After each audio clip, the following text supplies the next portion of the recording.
Hello dear student, this is your Renu ma'am. Welcome to this video, and in this video we will continue further topics of chapter number 11 work and energy of class 9 science. Okay beta ji, let's start the chapter. Let's continue the topics.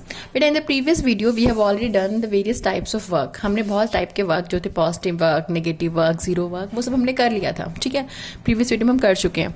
Now बेटा जी, मैंने पीछे बताया था आपको कि work जो होता है वो क्या होता है. Work is basically the product of force and displacement of the object. That means अगर मेरे पास में कोई ऑब्जेक्ट है, मैंने उस पर फोर्स अप्लाई किया, फोर्स अप्लाई करने के बाद ऑब्जेक्ट अपनी पोजीशन से मूव कर गया, यानी बेटा इट गॉट डिस्प्लेस. जब डिस्प्लेस हुआ यानी कि हमारे पास में यहाँ पे डिस्प्लेसमेंट आया, तो वर्क जो होता है बेटा जी वो प्रोडक्ट होता है फोर्स एंड डिस्प्लेसमेंट का, product of force and displacement. अगर मैं वेक्टर फॉर्म की बात करूं तो वेक्टर फॉर्म में हम इसको लिख देते हैं W is equal to f dot s. ठीक है, इसको इस तरीके से लिखते हैं बेटा जी वेक्टर फॉर्म में. ठीक है, अब ये तो हो गया 11th में लिखते हैं वेक्टर फॉर्म में. 9th में आप simple work is equal to force into displacement लिखेंगे.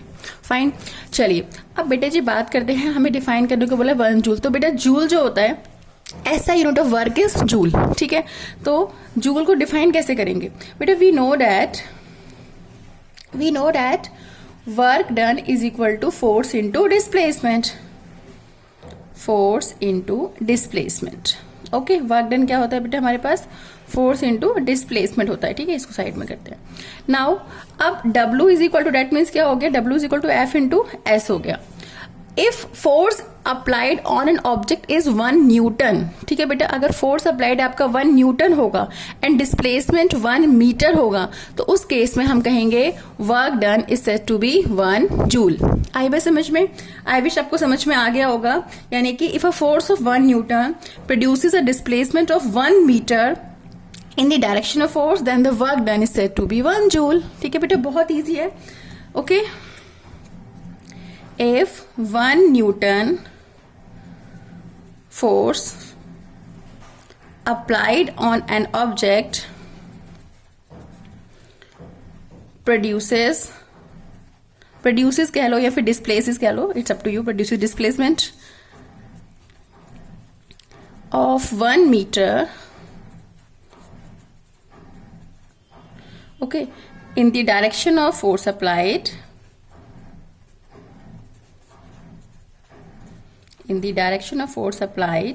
then work done is said to be 1 joule.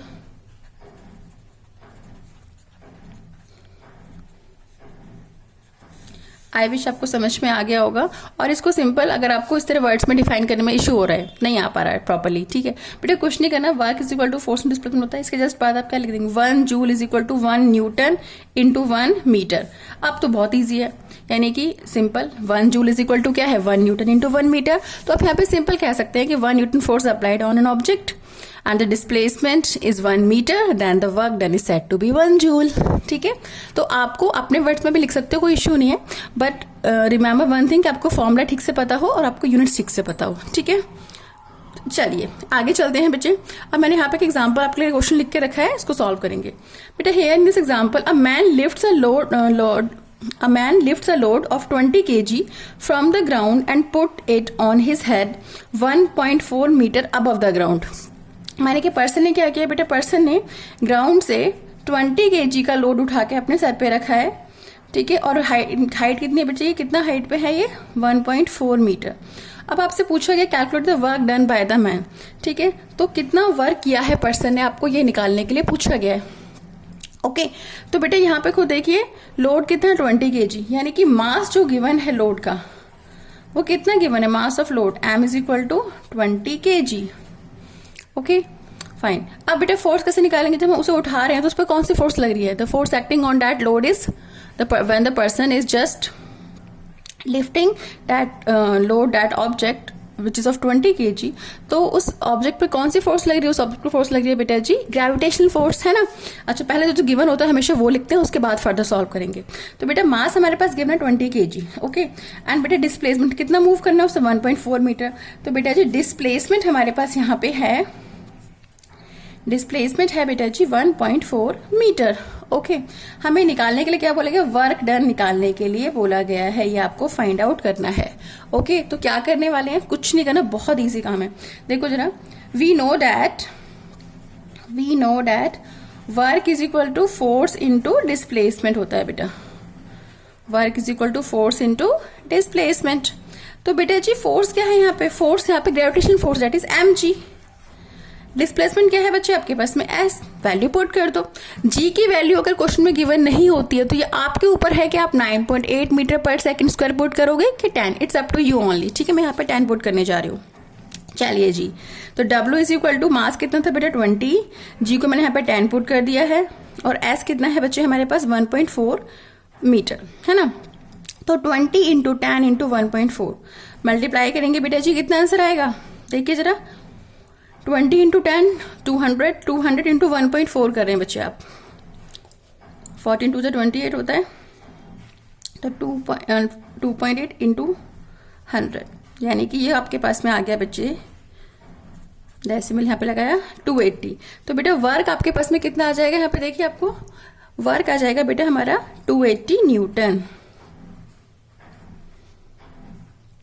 ठीक है, तो इतना हमारे पास में वर्क का वैल्यू आ गया है। आई विश आपको समझ में आया होगा किस तरीके से करना है। बेटा यहाँ पे सिंपल था ना, वर्क क्या होता है फोर्स इंटू डिस्प्लेसमेंट।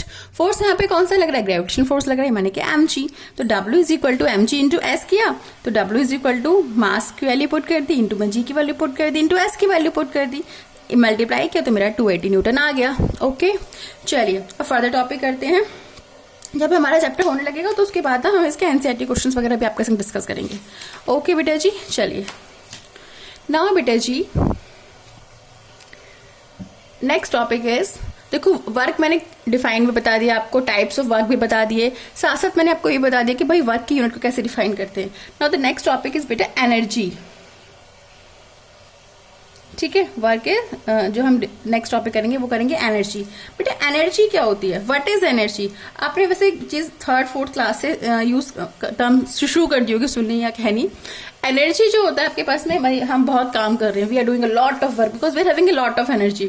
ठीक है, मम्मा ने आपको ब्रेकफास्ट कराया सुबह, हैवी वाला अच्छा वाला ब्रेकफास्ट कराया, स्कूल भेज दिया आपको। ठीक है, अब बहुत मजे से पढ़ाई कर रहे हो, बहुत एनर्जेटिक हो, सुबह सुबह जब आप आते हो ब्रेकफास्ट करके तो आप एनर्जेटिक होते हो। वही जो बच्चे स्किप कर देते हैं ब्रेकफास्ट को, एनर्जी लेवल लो हो गया तो वो प्रेयर में ही गिरना शुरू कर देते हैं, है ना। तो बेटा जी एनर्जी जो है हमारे पास में वो है क्या, energy simply means that it is basically the ability of an object to do work. ठीक है, तो फूड अच्छा होगा, बैलेंस डाइट होगी, एनर्जी अच्छी होगी तो ऑब्वियसली आप वर्क कर सकते हो। तो देखा जाए तो energy and work both are equivalent to each other. Okay, चलिए energy of an object is defined as the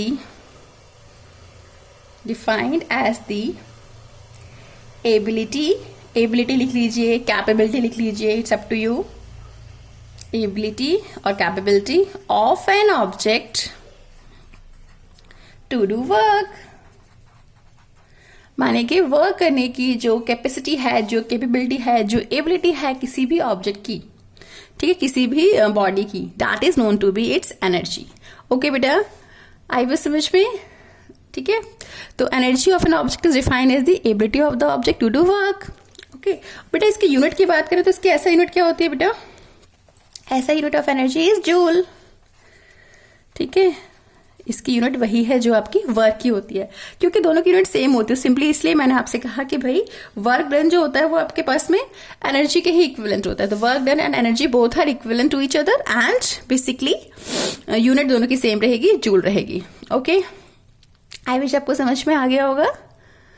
अच्छा, फॉर एग्जाम्पल मैं आपसे कहूँ बात कि person is pulling up an object, यानी कि वो क्या कर रहा है, वर्क कर रहा है। तो वर्क तो कर रहा है बेटा, लेकिन जब वो वर्क कर रहा है तो फाइनली क्या यूज हो रही है, एनर्जी यूज हो रही है। तो energy and work both are equivalent to each other. Okay, तो अगर मेरे को डिफाइन करने के लिए डिफाइन 1 जूल ऑफ एनर्जी, तो कैसे करेंगे, पूछा गया आपसे डिफाइन 1, जस्ट या नाउ इट्स विजिबल, या डिफाइन 1 जूल ऑफ एनर्जी। ठीक है, तो आपको बेटा 1 जूल ऑफ एनर्जी को डिफाइन करने के लिए पूछा गया, तो कैसे करेंगे, सिंपल सी बात है, बहुत easy. 1 joule of energy, 1 joule of energy is defined as the energy required to perform 1 joule of work. यानी कि 1 जूल वर्क करने के लिए जो हमें एनर्जी रिक्वायर्ड है, जो एनर्जी की जरूरत है, that energy is known to be 1 joule of energy. Obviously मैंने अभी क्या बताया था, मैंने आपसे कहा था बेटा जी कि हमारे पास में energy and work both are equivalent. हम वर्क करते हैं तो बेसिकली एनर्जी की वजह से तो करते हैं, तो both are equivalent to each other. आप 1 जूल ऑफ एनर्जी डिफाइन करने के लिए तो कैसे करेंगे हम? सिंपल से लैंग्वेज में अगर हम सिंपल से इतना कह रहे हैं कि जो एनर्जी 1 जूल वर्क करने के लिए रिक्वायर्ड होती है, that energy is known to be 1 joule. Okay, अच्छा बेटा, we are having large number of forms of energy. बहुत सारी हमारे पास में एनर्जी की फॉर्म्स होती हैं, ठीक है, फॉर्म्स ऑफ एनर्जी, ठीक है। तो अभी मैं सिर्फ यहाँ पे नेम बताऊंगी, ठीक है। डिफिनेशंस उनकी रेयर पूछते हैं, बट स्टिल आपको पता होनी चाहिए, और जो इंपॉर्टेंट होगी वो हम चैप्टर के हिसाब से वो मैं आपको करा दूंगी, ठीक है। तो फॉर्म्स ऑफ एनर्जी की बात करते हैं बेटा। वेरी फर्स्ट फॉर्म हम हमेशा लेते हैं मैकेनिकल एनर्जी। Mechanical energy. अब बेटा जी मैकेनिकल एनर्जी होती क्या है? सिंपल सी लैंग्वेज में कहें तो mechanical energy is basically the sum of kinetic energy and potential energy of the body. Body के अंदर बेटा 2 टाइप्स की energy, kinetic energy and potential energy. तो उन दोनों का जो सम होता है बेटा जी, that is your mechanical energy. Okay, बहुत सारी फॉर्म्स की एनर्जी होती है। अब देखो मैं आपको यहाँ पे पढ़ा रही हूँ, तो I am using light energy. Electrical energy जो है वही तो आपके पास में लाइट एनर्जी की फॉर्म में आ रही है। बल्ब ग्लो कर रहा है, ठीक है, एलईडी ग्लो कर रही है, दैट मीन्स हम यहाँ पे इलेक्ट्रिकल एनर्जी यूज कर रहे हैं, ठीक है। बेटा गर्मी लग रही है, हमने फैन ऑन कर लिया, तो वहां पे क्या यूज हो रही है? वहां पे विंड एनर्जी यूज हो रही है, क्योंकि फैन के ब्लेड्स मूव कर रहे हैं। यानी कि अच्छी एक बात और देखो मजे की, बेटा जी एनर्जी जो होती है ना वो 1 फॉर्म टू अनदर फॉर्म में कन्वर्ट होती रहती है। ऐसा नहीं है कि क्रिएट कर दिया आपने, डिस्ट्रॉय कर दिया, ऐसा कभी नहीं होता, ठीक है। Energy can neither be created nor be destroyed, but it can transform from 1 form to another form, ठीक है। इसे हम law of conservation of energy बोलते हैं वैसे, ठीक है।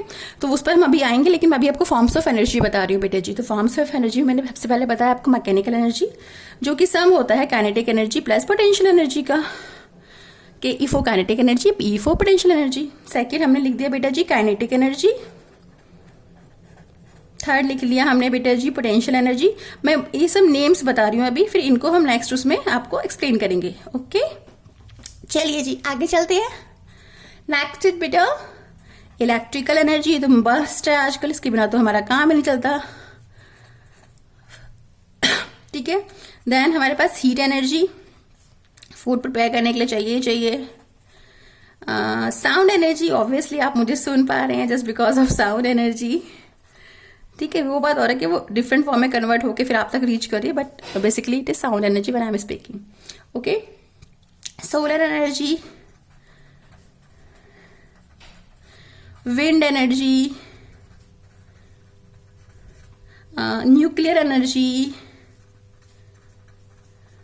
तो बेटा जी बहुत सारी फॉर्म्स ऑफ एनर्जी होती है, ठीक है। तो मैं इन सबकी डेफिनेशंस आपके संग डिस्कस कर लूंगी, लेकिन जो आपके 9th के लेवल में जो हमारी बेसिकली डेरिवेशंस वगैरह आएंगी वो, और या फिर कन्वर्जन तो फॉर्म पूछ सकते हैं कैसे भी करके, किसी भी एनर्जी का किसी भी ट्रांसफॉर्म कैसे हो रही है, तो वो तो कन्वर्जन पूछ सकते हैं। तो डेरिवेशन जो आएगी मेनली वो kinetic energy and potential energy की आएगी, ठीक है। तो नेक्स्ट वीडियो में हम वो करेंगे। Okay, till then bye.